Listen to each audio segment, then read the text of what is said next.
Hey, this is Daryl. We are at the Boondoggle in Ginnie Springs, Florida. We're going to be searching out for some Suwanee Bass and whatever else we can get a hold of. So watch my adventures here on the SUPerFISHal. Later I'll be cruising around on the Cruise 12. But the first day we got there, we set up camp and we went out for a little evening fun on the Santa Fe River, looking out and checking it all out. And I got lucky enough to catch one small little bass. And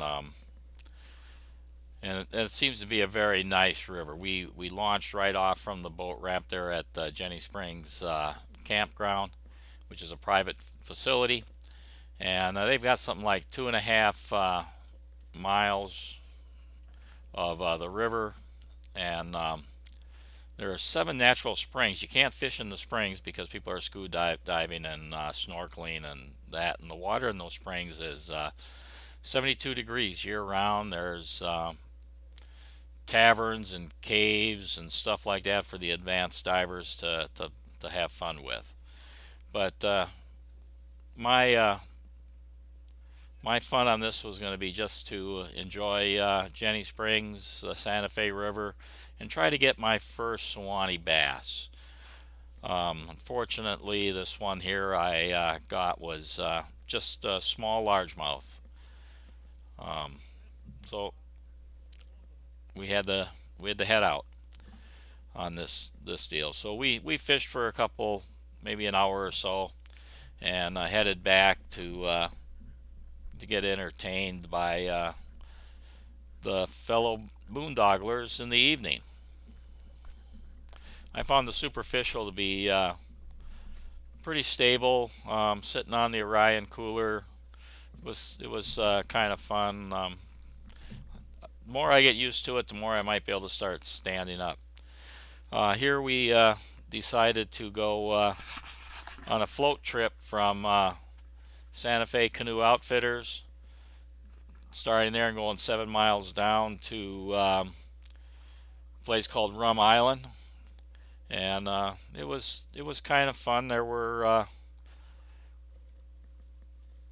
5 of us that went on the trip, and or for at least 5 kayaks, and we had a good time. Some of the water was moving pretty good. There were springs shooting out of the middle in unknown places that were bubbling the water.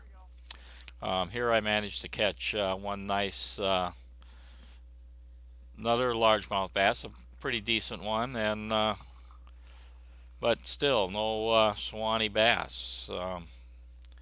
It They seem to elude me along this float trip. We heard all sorts of turkeys, but we couldn't see any of them. But it was a fun 7 miles. They claimed it would take three hours to do to where we were going, but with the fishing along the way, it turned out to be pretty close to 5 hours, probably a little longer if we didn't give up the fishing when we got to the halfway point and just paddled to our recovery site.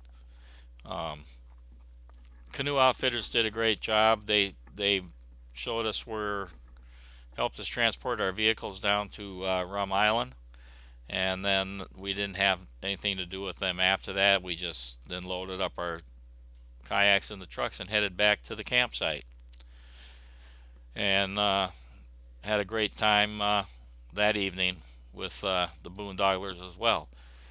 Here I decided on Sunday just to take the Cruise 12 out and just cruise around, try some fishing. Didn't have any luck on that, but I only set aside maybe an hour and a half to have some fun on the water, and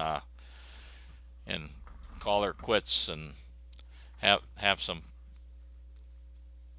fun with my wife Marion, where we did a little bit of walking around and out of the park and checking out all the sights on there.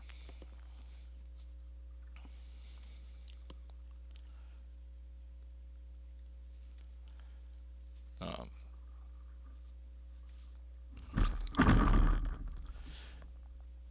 and then that evening is on the last day is normally we have the Boondoggle Potluck, and it's a celebration, chance for us to say hi to new friends that we just met, talk to them, and then say goodbye.